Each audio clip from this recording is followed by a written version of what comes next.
For over 70,000 years, the Zorathi had watched humanity from the farthest reaches of the galaxy, observing its rapid evolution, its chaotic history, and its unpredictable nature.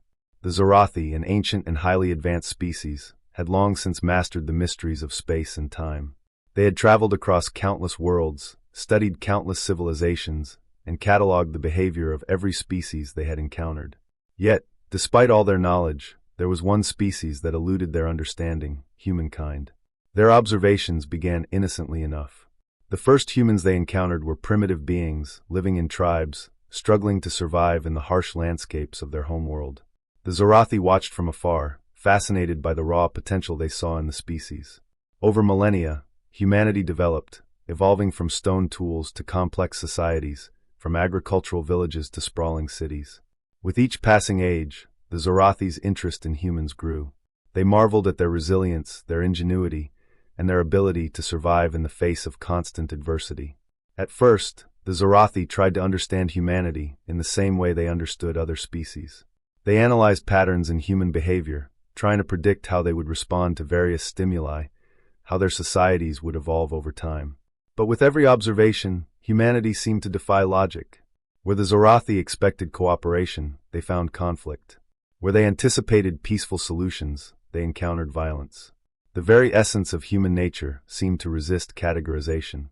It wasn't just the wars, the political struggles, or the violent upheavals that confused the Zorathi. It was the moments of pure selflessness, the acts of kindness in the face of overwhelming odds. They watched humans sacrifice themselves for strangers, show empathy to the most vulnerable, and make decisions that defied all logic in the name of love or morality. These actions baffled the Zorathi.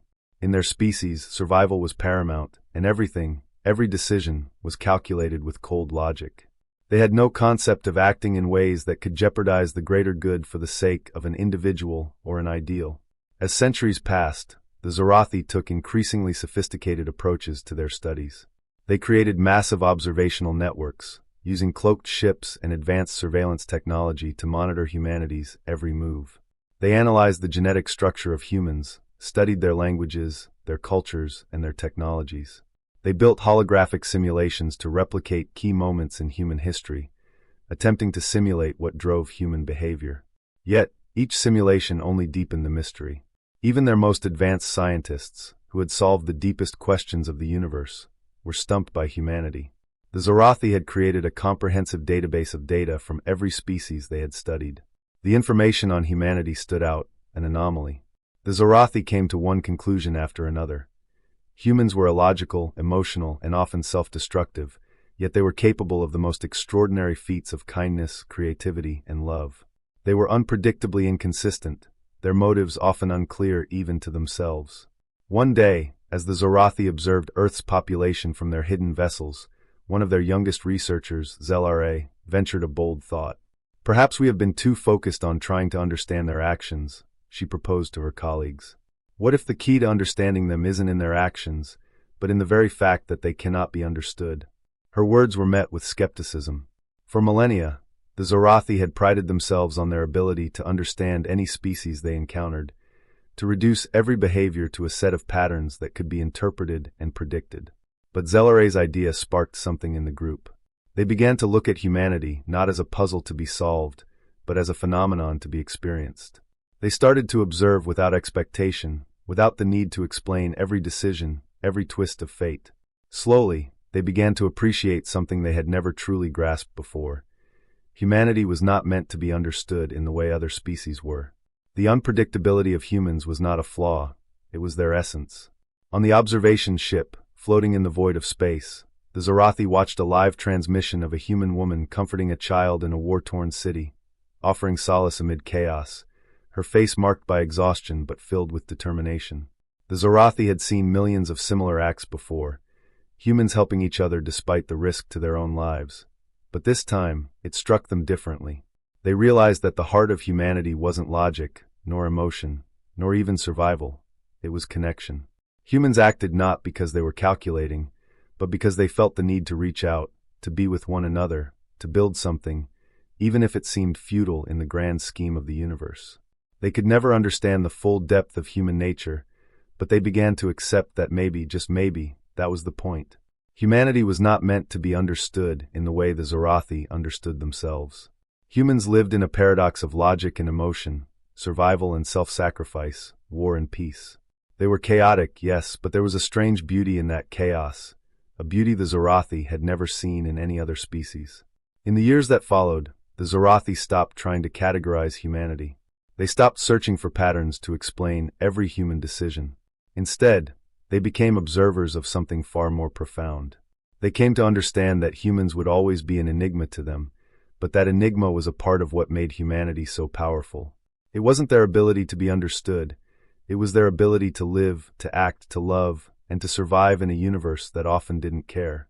The Zorathi left Earth, but their study of humanity continued in ways they had never imagined. They would never truly understand humans, but that was fine. Some mysteries, they realized, were meant to remain unsolved. For in the end, the very fact that humanity could never be fully understood was what made them so extraordinary. As centuries passed, the Zorathi's fascination with humanity grew deeper, though not in the way they had originally anticipated. The more they observed, the more they realized that humanity's greatest strength lay in its ability to evolve not just biologically or technologically, but in its capacity for change and adaptation on a moral and emotional level. They saw this in the way humans rebuilt after disasters, how they continued to create art, to dream of the future even in the midst of seemingly insurmountable suffering. They could not predict how or why this would happen. It was not something the Zorathi could replicate in their own species, but it was undeniable. Humanity was not bound by the same deterministic forces that governed most of the other species the Zorathi had encountered. One day, as the Zorathi fleet gathered in the outer reaches of the solar system, preparing for another review of the human data, Zelra returned to the observation deck with a new realization. She had been spending more time among the humans, albeit in disguised forms, interacting with them on their terms, rather than simply observing them from afar. Her reports, previously filled with analyses and theories, had grown more reflective. Perhaps, Zelra mused aloud, we have been looking at humanity as a problem to be solved, instead of a living force to be experienced. They do not need to be understood, they need to be felt. Their essence is not in their actions, but in the very tension between their desires and limitations. This is what makes them unique. Her words struck a chord with her fellow Zorathi. They had grown so accustomed to observing, cataloging, and dissecting that they had forgotten the profound complexity of simply experiencing another species. They realized that in their relentless pursuit of understanding, they had overlooked the power of simply coexisting with the mystery of it all. Meanwhile, humanity continued to evolve, often in ways that surprised even their most dedicated observers. As the Zorathi watched from their ships, they saw human civilizations rise and fall, technology advancing faster than any could have predicted, yet the same contradictions remained. Humans invented machines to solve problems, and yet created systems that perpetuated suffering. They built bridges, both literal and metaphorical, across great divides, but just as often they built walls. They fought wars in the name of peace, and then turned their weapons into tools of healing. They reached for the stars, and then reached into each other's hearts. The Zorathi saw how, despite their inherent contradictions, humans had a capacity to transcend the mistakes of their past. Even though they stumbled, even though they faltered, there was always a new generation, a new group of individuals who sought to do better, to understand each other, to create something more meaningful. One human event, in particular, struck the Zorathi in a way they could not explain. A small group of humans, united by a singular cause, had gathered to aid the survivors of a catastrophic event, a flood which had destroyed entire communities. In the midst of the tragedy, the humans did not hesitate to act. They formed impromptu rescue teams, reaching out to each other and the victims in ways that transcended any logical expectation.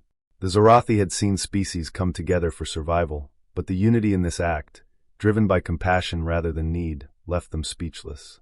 They realized that the human spirit was not merely a biological survival mechanism. It was a driving force that reached beyond biology itself, compelling them to reach out to one another in ways that defied even their understanding of interspecies interaction. As the Zorathi ships moved further from Earth, their study of humanity had changed. No longer were they focused on understanding how humans worked or why they acted as they did. Instead, they found themselves in awe of humanity's will, a will that seemed to push against the very fabric of the universe. It was a force that could not be quantified, categorized, or predicted. The Zorathi understood that this was the essence of humanity, a refusal to be defined by logic, reason, or any external force.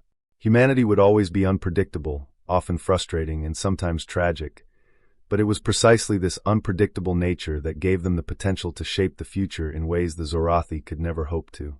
In the end, the Zorathi accepted that humanity could never be fully understood, and perhaps that was their greatest lesson.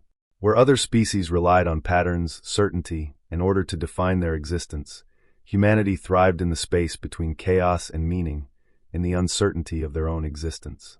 They could not predict their future, but they would continue to create it, one decision, one action, one generation at a time.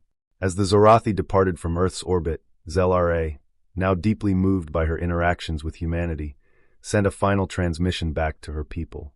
"We have spent 70,000 years trying to understand them," she said quietly. "And after all that time, we've learned that we were never meant to understand them. They are a question without an answer, a mystery that will never be solved.